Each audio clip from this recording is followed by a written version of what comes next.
Salam alaikum. Alors je sais, ça vous plaît pas, vous aimez pas tellement cette formule, mais c'est une formule de politesse qui veut dire bonjour à tous, ou salut à tous, salut à vous tous, qui est une formule empruntée dans le pays où je vis et qui est une formule où on le dit 10 fois par jour, 100 fois par jour dès qu'on rencontre quelqu'un parce que les gens sont encore polis, il y a encore des formules de politesse dans certains pays et il y a même énormément de formules de politesse que je vais vous éviter ce soir. Et donc il ne faut pas faire du racisme primaire ou de l'arabophobie primaire. Salam alaikum, c'est très joli je trouve, je ne vois pas pourquoi on ne le dirait pas. Voilà, ça veut dire bonsoir à tous, salut. Je vais vous parler d'une chose que nous n'arrivons plus à faire, nous le peuple. Je vais vous parler de la solidarité et de la fusion qui existe entre les géants, les lobbies en fait, qui fusionnent entre eux dans tous les domaines et qui de maintenant arrivent à des degrés de fusion et donc de puissance financière et décisionnaire qui dépassent les États et qui dépassent les pouvoirs politiques. Donc, je vais vous parler de ça parce que eux, contrairement au peuple, arrivent à s'unifier. Et ils ont tous une vision et un but commun, c'est de nous empoisonner au chimique et de faire du profit avec ça. Alors, je vais développer un petit peu. Nous, on n'est pas capable, par contre, le peuple, de nous unifier, parce qu'évidemment, tout est fait pour qu'on s'oppose. Il suffit de dire salam alaikum en France pour que de suite tu sois pointé du doigt par une partie de la commune du peuple français et tu te fasses traiter de baboucholâtre ou j'en passe. Moi je ne suis pas baboucholâtre, mais je ne suis pas non plus babouchophobe. Voilà. Et le juste milieu. Si vous voulez une unification, il faut à un moment donné que les extrêmes se rapprochent, que les gens qui sont divisés se rapprochent, et puis qu'est-ce qui reste quand on se rapproche? Le milieu. Le juste milieu. Pas de haine, les amis, pas de haine. Ça ne sert à rien. Alors, j'y vais. Donc, en fait, aujourd'hui, on peut résumer un petit peu la situation actuelle en disant que c'est pas Big Pharma qui mène le monde, c'est Big Business. Vous avez vu que les grands lobbies de la finance sont capables aussi de fusionner, ça on l'a déjà vu.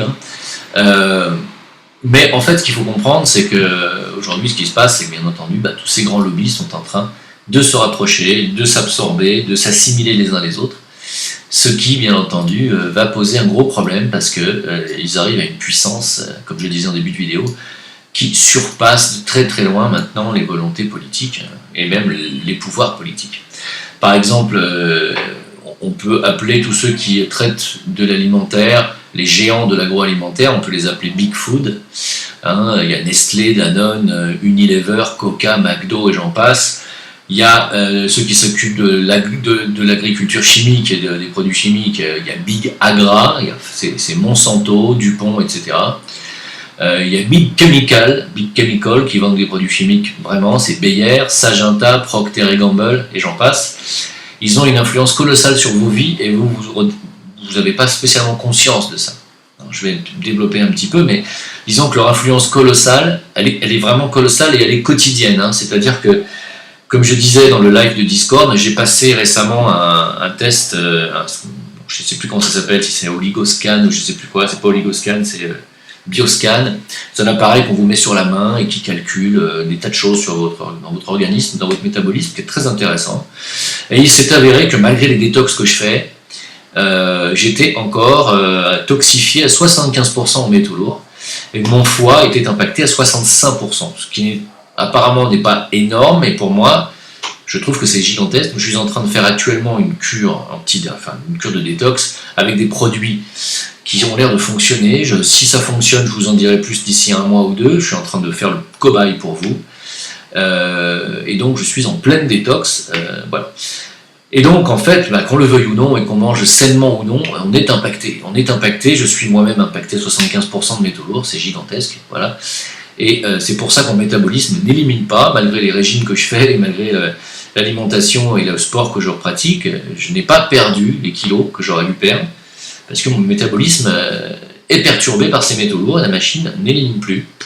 Et ce que je peux confirmer au pouls, je n'ai pas un yang, je suis en vide de yang, c'est comme on dit en médecine chinoise, et quand on est en vide de yang, on n'a pas d'énergie éliminatrice. ce qui confirme d'ailleurs le bioscan que j'ai passé. Alors, je vous en parlerai plus tard du bioscan, ne me posez pas des questions pour l'instant là-dessus, on en reparlera.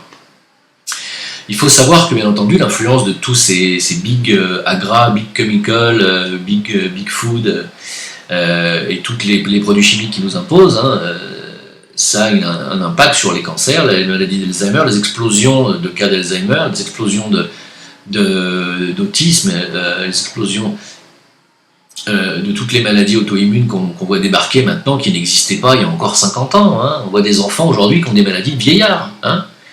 Bien entendu, ils ont une influence aussi sur la diffusion des pesticides, des engrais chimiques. Je parlais justement pendant le Discord de mardi soir du cas des Antilles dont personne ne parle dans les médias français. Excusez-moi, je vais retrouver le nom parce que je veux dire quelque chose de très précis, je ne veux pas dire de bêtises. Antilles, pesticides, voilà. Vous allez voir, le chlordécone, en un seul mot, le chlordécone, c'est le cas de le dire, ça déconne vraiment. Le chlordécone, ça s'écrit C-H-L-O-R-D-E accent aigu, C-O-N-E. Le chlordécone, c'est un pesticide qui a été bombardé sur toutes les Antilles, Martinique, Guadeloupe confondues, par les béquets, c'est-à-dire la famille Ayot, ou Ayotte si vous préférez, qui sont des anciens négriers, qui sont toujours là-bas, qui détiennent, je crois, les 2/3 des Antilles, qui ont des champs cultivables et qui, bien entendu, donc emploient des gens, et qui ont continué à bombarder les champs antillais de cette saloperie d'engrais, je crois. Et il s'avère que, ce qui se passe aujourd'hui, c'est que c'est un pesticide, c'est pas un engrais, c'est un pesticide. Il s'avère aujourd'hui que quasiment toute la population antillaise, on dit à plus de 90%, est touchée sur plus de 20 générations par ce pesticide, dont les conséquences sont des énormes problèmes de prostate, des cancers de prostate. Et toutes les Antilles sont impactées par ces pesticides, alors que, je dis bien, écoutez bien, ce pesticide était interdit depuis 7 ans, alors qu'ils ont continué pendant 7 années, malgré l'interdiction, à balancer ce pesticide dans les champs et sur les gens, qui donne aujourd'hui un cas d'empoisonnement du peuple antillais absolument sans précédent en France, parce que c'est la France, les Antilles. Et je salue les Antillais d'ailleurs, parce que je sais que vous êtes quelques-uns à me suivre, et je vais parler de vous, vous voyez. C'est absolument inadmissible que personne ne parle de ça. Les Antilles aujourd'hui sont vraiment polluées, très haut lieu, à très gros degré, par ces familles de milliardaires qui sont en plus des descendants de négriers. Je ne sais pas ce que vous attendez pour cramer leurs champs, c'est ce que je ferai directement, parce que ce sont vraiment des salopards. Il n'y a pas d'autre mot, c'est immonde.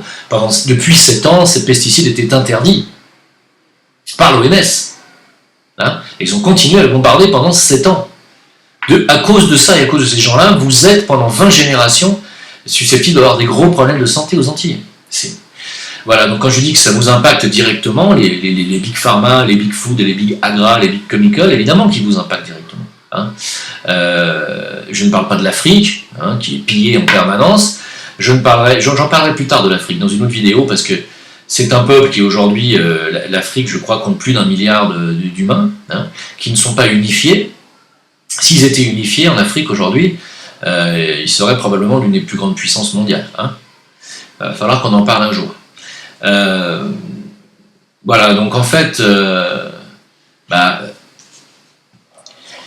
Big Chemical, alors Big Chemical, c'est-à-dire les produits chimiques, entretien ménager, cosmétiques, etc. Les additifs dans la bouffe par Big Food, les plats préparés, céréales, petit-déj, les chips industriels, etc.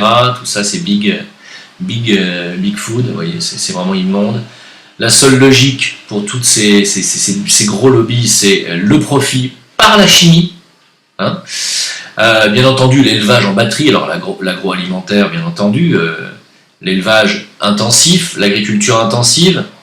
Alors, qui dit agriculture intensive dit épandage de produits chimiques, de pesticides intensivement aussi.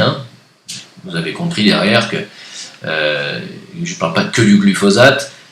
Ça a un impact considérable sur les agriculteurs. J'avais vu, moi, il y a à peu près une vingtaine d'années, un reportage Arte sur tous les problèmes génitaux des enfants d'agriculteurs, des filles qui naissaient et qui avaient déjà leurs règles à 6 mois, des bébés qui avaient leurs règles, des bébés filles avaient leurs règles à 6 mois, des garçons qui naissaient avec des micro-pénis.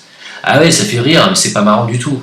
Ça, c'est l'impact direct du produit chimique sur les personnes qui y sont directement exposées. Mais ne croyez pas que vous y échappez. Hein. Voilà. Donc, l'élevage en batterie, bien entendu, qui utilise une somme considérable d'antibiotiques pour que les animaux ne tombent pas malades, hein, puisqu'ils sont confinés entre eux, ils crèvent entre eux, des fois ils se décomposent, on les laisse se décomposer comme ça, c'est abominable. Je vous épargne les images, hein. Je vous jure, je vous épargne les images, hein, parce que vous allez vomir. Donc l'élevage en batterie qui utilise une somme considérable d'antibiotiques que vous absorbez en fin de chaîne, ne croyez pas ça aussi, que parce que les animaux mangent des antibiotiques pour pas tomber malade, que vous derrière, vous mangez de la viande tranquille. Hein. Ah non, non, vous mangez de la viande qui est bourrée d'antibiotiques, de pesticides et de produits chimiques. Hein. Voilà, vous mangez de la viande qui contient des antibiotiques, vous absorbez donc des antibiotiques. Donc voilà pourquoi votre système immunitaire aussi marche sur 3 pattes au lieu de 4. Hein. Parce qu'en mangeant des antibiotiques en permanence, ça impacte directement votre biote intestinale, ne croyez pas l'inverse. Bien entendu, il y a aussi l'élevage en batterie découle sur des vaccins, puisqu'on va être obligé de vacciner les gens contre les maladies que les animaux attrapent quand même. Hein, et les animaux qu'on ne vaccine pas d'ailleurs avec des vaccins qui contiennent des adjuvants en aluminium, on ne les vaccine pas les animaux, sachez-le. Voilà, renseignez-vous, vous verrez que les animaux en batterie ne sont pas vaccinés avec des vaccins qui contiennent de l'aluminium. Je vous laisse réfléchir. Je laisse le docteur Simez réfléchir à ça.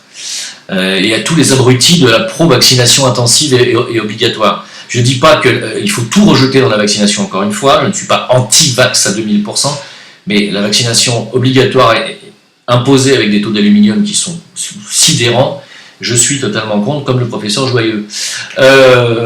Donc,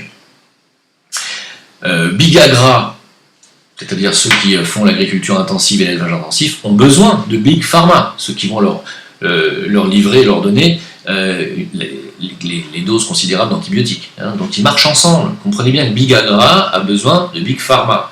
Il y a Merck qui prépare des médocs, hein, le géant Merck, prépare des médicaments pour le stress des animaux d'élevage. Hein, et bientôt des antidépresseurs, parce qu'ils sont sans arrêt confinés dans le noir, et dans quelques centimètres carrés pour certains animaux comme les poules ou les poulets. Hein. Donc on va leur filer des médicaments anti-stress, faut pas qu'ils se bouffent entre eux, et des antidépresseurs. Je ne sais pas si vous vous rendez compte où on va là. Voilà, et ça vous le bouffez. Hein. Bien entendu, il faut donner aussi des fongicides, de l'insecticide de plus en plus nombreux, sur les champs, dans les élevages. Les ruches disparaissent, les abeilles meurent, on se demande pourquoi, bien sûr. Les puces, alors ça aussi c'est un dossier, si vous avez des animaux domestiques en France maintenant, vous vous rendez compte que le Frontline, je fais de la pub, mais je m'en fous, le Frontline qui était le produit qu'on mettait sur les animaux pour les immuniser contre les puces et les tiques, ne fonctionne plus, parce que les puces sont devenues résistantes au Frontline, figurez-vous, et les tiques sont devenues tellement résistantes que maintenant elles vous filent la maladie de Lyme. Hein, et tout ça, c'est une conséquence directe. Alors vous allez me dire, mais t'as aucune preuve scientifique de ce qui a été dit. Je les entends, les scienteux d'ici. C'est logique, mon coco. Pas besoin de preuves scientifiques, c'est une question de bon sens et d'un petit peu d'intuition, tu vois. Évidemment que quand on balance des insecticides partout, des produits chimiques partout, des antibiotiques partout, c'est évident que la vie, le microcosme s'adapte, lui. Parce que la vie est forte, elle s'adapte toujours à toutes les conditions. Et les insectes deviennent plus résistants. Voilà, et les tiques aussi. Donc si vous vous faites piquer par une puce, ben, les chiens ne s'en sortent plus, les tiques, il y en a partout maintenant en France. Partout, on m'a dit que c'était infesté. Hein. Alors, Big Food, dont j'ai cité tout à l'heure quelques-uns, comme Nestlé, Danone, McDo, Coca, etc., produit des quantités considérables de nourriture issues de l'agriculture et de l'élevage intensif. Et tout ceci est distribué par l'hyper-distribution, c'est-à-dire Carrefour, enfin les énormes surfaces, les grandes surfaces, les malls, ce qu'on appelle les méga malls, et tout ça c'est tenu par les mêmes lobbies. Hein. Ça contribue évidemment à des maladies chroniques, à la croissance de l'obésité, au diabète, à l'arthrose, toutes les maladies auto-immunes, et bien entendu au cancer, puisqu'ils mettent du sucre partout, des additifs et des colorants partout. Ça vous oblige, dans un deuxième temps, à prendre vous aussi des médicaments contre le cancer et contre tous les effets nocifs de toute cette malbouffe. Hein, et bien entendu, vous entretenez Big Pharma, qui se gave et qui n'a pas du tout envie que vous vous sentiez mieux, que vous soyez en bonne santé, puisqu'il gagne de l'argent sur ça, sur votre mal-être. Hein. Donc les géants se marient entre eux, ils fusionnent. Il y a Procter & Gamble Cosmétiques qui achète Bayer, il y a Big Chemical qui achète Big Pharma, il y a Bayer et Monsanto qui ont fusionné, vous le savez. Il y a Syngenta qui est une fusion de AstraZeneca et Novartis, qui est un géant de l'agrochimie, pesticides et semences industrielles, vont être avalés par le géant chinois Shenchina. Hein. Le géant américain de l'agriculture DuPont a fusionné avec Dow Chemical, spécialiste de la chimie, et ils forment à eux deux maintenant un groupe à 150 milliards de dollars. Mais est-ce que vous vous rendez compte de la puissance financière de ces groupes? Mais c'est des monstres. Et qu'est-ce qu'on va faire nous là-dedans? Mais figurez-vous qu'on a un avantage sur eux. C'est que nous, on est pauvres, mais on est nombreux. Et puis surtout, nous sommes les consommateurs. Donc, pour pouvoir changer les choses, il faut être informé. Pour pouvoir être responsable, il faut être informé. Pour pouvoir avoir envie de changer ses habitudes alimentaires, sanitaires, il faut être informé. Ce que je vous propose à tous, c'est de partager les informations. Partager les informations. Il n'y a que, pourquoi je vous dis ça? Parce qu'aujourd'hui, vous avez vu que TV Liberté s'est fait fermer ses 2 chaînes YouTube et qu'aujourd'hui, ils n'ont plus accès à cette plateforme. Donc ils ont leur propre chaîne. D'ailleurs, je vais mettre le lien ici pour que vous puissiez aller voir la véritable information qui est sur TV Liberté, entre autres. Il y a aussi Rutube, pas Rutube, c'est RT France, pardon. Il y en a d'autres, il y en a quelques autres. Mais TV Liberté s'est fait fermer sa chaîne sans aucune raison. Donc, comme ce que je suis en train de vous dire, vous connaissez des médias qui en parlent de ce que je viens de dire? Il n'y en a pas. L'information aujourd'hui est tronquée. Elle est tronquée, elle est manipulée. Et donc les gens ne sont pas informés. Les gens, on leur met du Hanouna, on leur met du Ruquier, on va en parler après. Oui, on va encore en reparler. On leur met du Simez, on leur met tous les dégénérés mentaux du PAF. Mais la véritable information... Donc, il faut informer les gens. Informer les gens. Je vous le propose. Et quitte à vous fâcher avec votre entourage, moi je me fâche régulièrement avec des gens qui sont très proches. Quand je dis je me fâche, vraiment. Alors, un peu de sagesse veut qu'on se fâche quelques secondes et puis on décide finalement de ne plus parler de ça. Pourquoi? Parce qu'il y a des gens il n'y a rien à faire. Ils sont brainwashés. Il y a des gens qui sont persuadés qu'il y a une extrême droite en France violente, mais que les antifas sont pas violents. Il y a des gens qui sont persuadés que Alain Soral est un malade mental, mais que Yann Moix c'est quelqu'un de très sain, et un écrivain de talent. Et Christine Angot aussi. C'est terrible. Il n'y a rien à faire. Il n'y a rien à faire.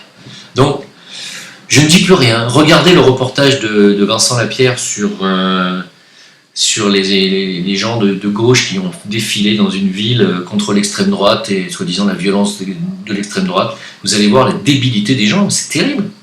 Mais on ne peut rien faire. Ils sont persuadés, puis ils sont violents. Et ils disent qu'ils font la chasse au fascisme, mais ils se comportent comme des nazis. Même pas ils se voient, quoi. C'est incroyable. On est dans un monde de dingue. Donc, en fait,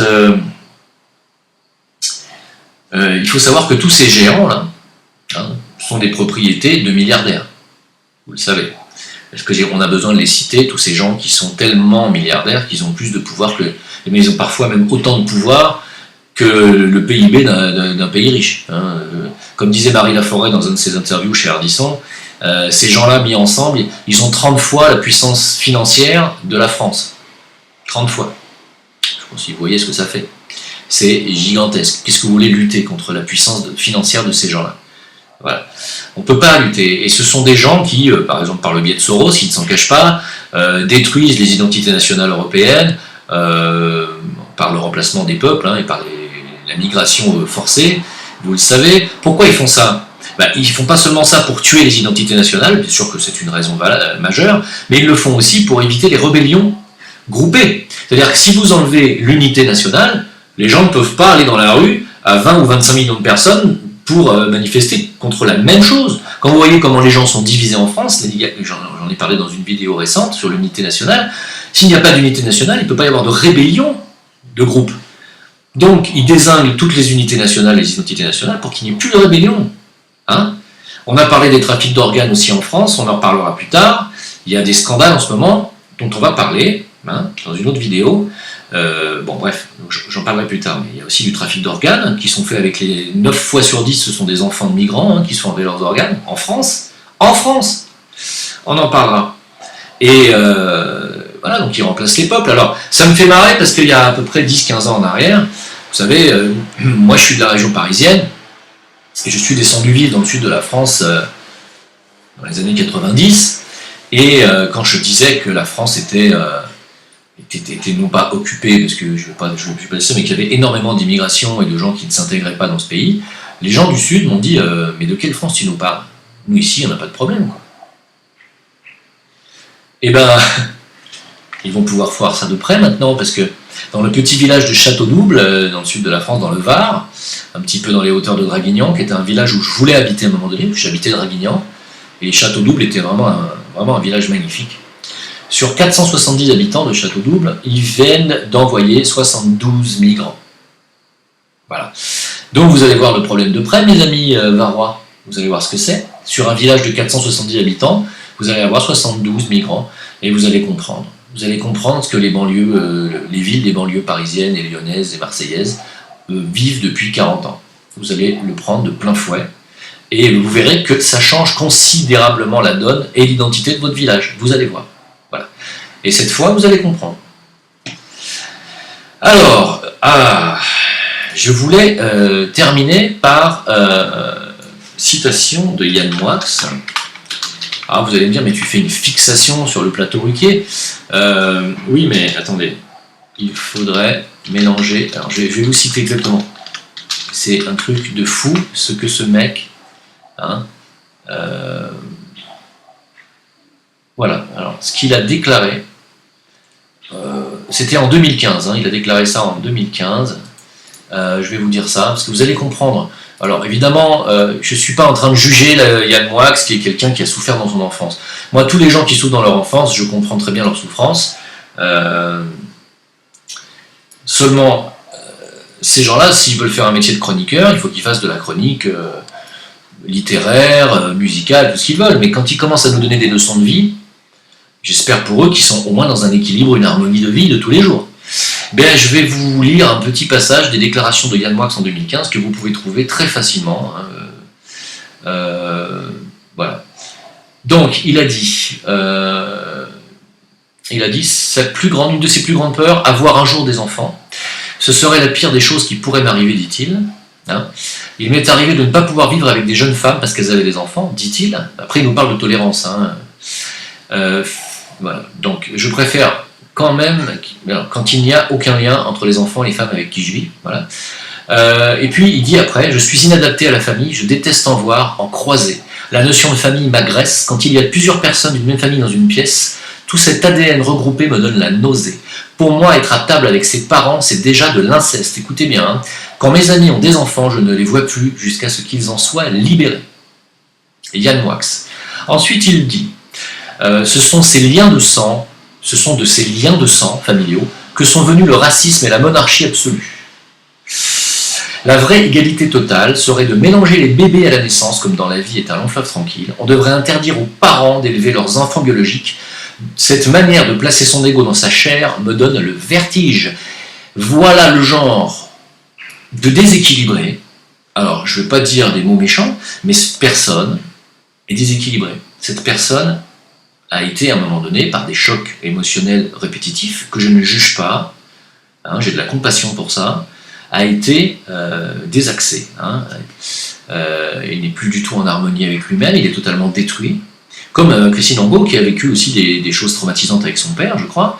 Et ce sont des gens qui devraient faire une thérapie, avant de donner leurs avis sur les enfants, sur la famille, parce qu'eux-mêmes ont vécu des traumatismes avec la famille, avec leur papa, etc. Et donc Yann Moix a été battu et enfermé dans un placard toute son enfance. On comprend très bien que ce monsieur puisse être traumatisé. Seulement, quand on est traumatisé, On ne donne pas ses avis sur la famille.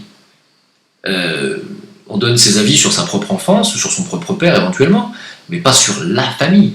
Il faut savoir qu'il y a quand même une majorité de familles en France, heureusement, qui ont des enfants et qui les élèvent correctement et qui sont dans l'harmonie.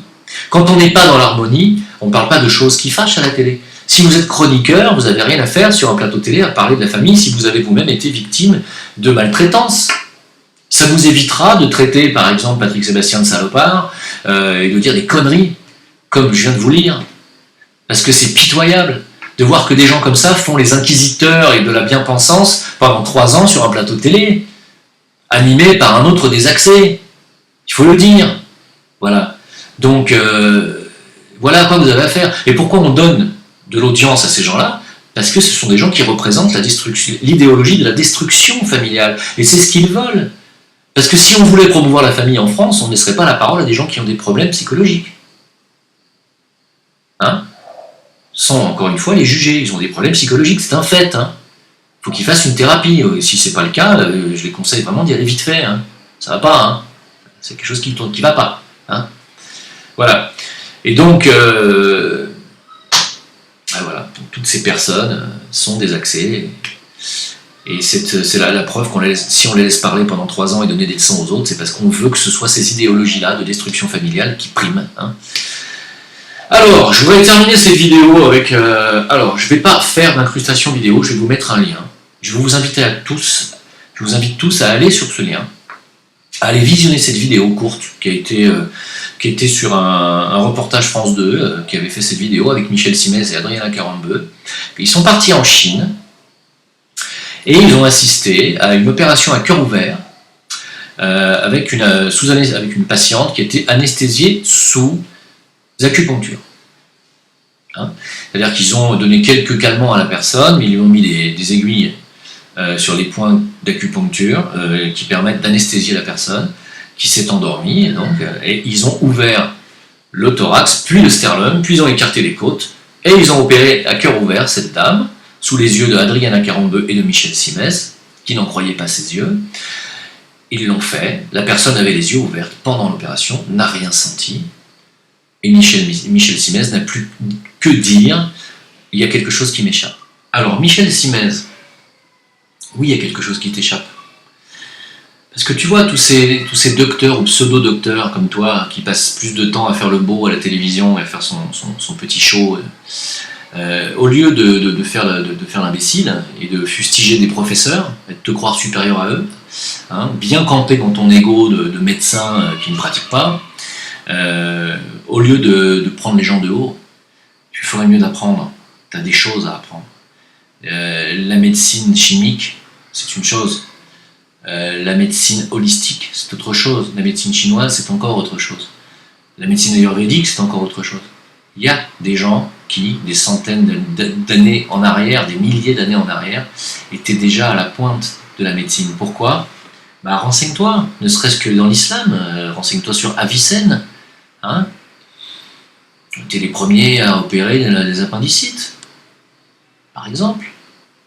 Même à changer les cornées et à réparer les cataractes. Je sais pas, renseigne-toi. Si tu crois que tu es tout puissant parce que tu es un occidental et que donc tu es supérieur aux anciennes civilisations, va te cacher. Va prendre des cours. Laisse ton ego de côté si tu peux, ce qui me paraîtra difficile dans ton cas, mais tu as énormément de choses à apprendre, mon coco. Énormément de choses. Et moi, je te prends de haut, parce que je pourrais t'en apprendre. Voilà. Alors, tu pourras me citer tous les noms des enzymes, de tout ce que tu veux, parce que tu as étudié pendant 8 ans la médecine, j'en ai rien à foutre. C'est pas ça qui guérit les gens. Hein. Ce qui guérit les gens, c'est de comprendre comment le corps humain fonctionne. D'accord ? Donc, tous les docteurs, parce que j'en ai connu, avec qui je me suis frité à cause de la vaccination et de l'aluminium, qui ne veulent pas comprendre qu'un corps humain, ça ne fonctionne pas en lui mettant des produits chimiques, c'est pas fait pour ça. C'est pas une voiture, on lui met pas du pétrole et puis ça roule.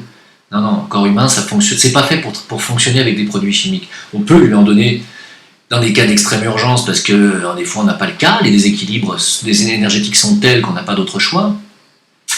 Mais non, le corps humain, d'abord il faudrait comprendre que ce sont plusieurs corps qui sont empilés les uns sur les autres, et incorporés les uns dans les autres plutôt, pour être plus juste, et que le fonctionnement du corps humain est un fonctionnement bioénergétique, biomagnétique, bioélectrique, Et que ça ne s'arrête pas seulement au chimique et au physique. Hein. Ça va au-delà de ça, Coco. Voilà. Donc prends des cours, prends des leçons, lâche un peu la télévision et la chanson, parce que c'est pas fait pour toi la chanson. Hein. C'est Christine Angot qui t'a certainement tourné la tête en te disant que faire de l'art, c'est ce qu'on fait quand on arrive en fin de carrière et qu'on sait plus trop quoi faire d'autre. Mais non, t'arriveras à rien.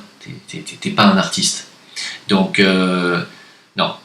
D'accord. Donc, prends des cours de médecine chinoise, essaie de comprendre comment le système énergétique de l'humain fonctionne, et puis tu comprendras comment on fait pour repérer à cœur ouvert une personne qui est éveillée, et comment on fait pour lui ouvrir le thorax simplement avec des aiguilles d'acupuncture sans qu'elle sente rien, tu vois. Tu vas pouvoir comprendre, bah oui, beaucoup de choses t'échappent, effectivement. Michel Simès. Merci pour votre soutien, merci pour tous les tipeurs, merci donc pour vos questions. Sur VK Jim Leveilleur, Facebook Jim Leveilleur, sur Discord tous les lundis mardis, et puis il y aura un live très probablement samedi soir, Inch'Allah. Je sais ça vous plaît pas, mais il va falloir vous y habituer parce que ce sont des formules de politesse. Allez, et je ne suis pas musulman pour autant. Je vous souhaite bonne continuation et puis un bon visionnage. Au revoir. Et n'oubliez pas de vous abonner s'il vous plaît et de mettre un pouce levé, même s'ils ne sont pas visibles, parce qu'ils sont quand même comptabilisés. Sur ma dernière vidéo, il y a eu plus de 1200 pouces levés et 28 baissés.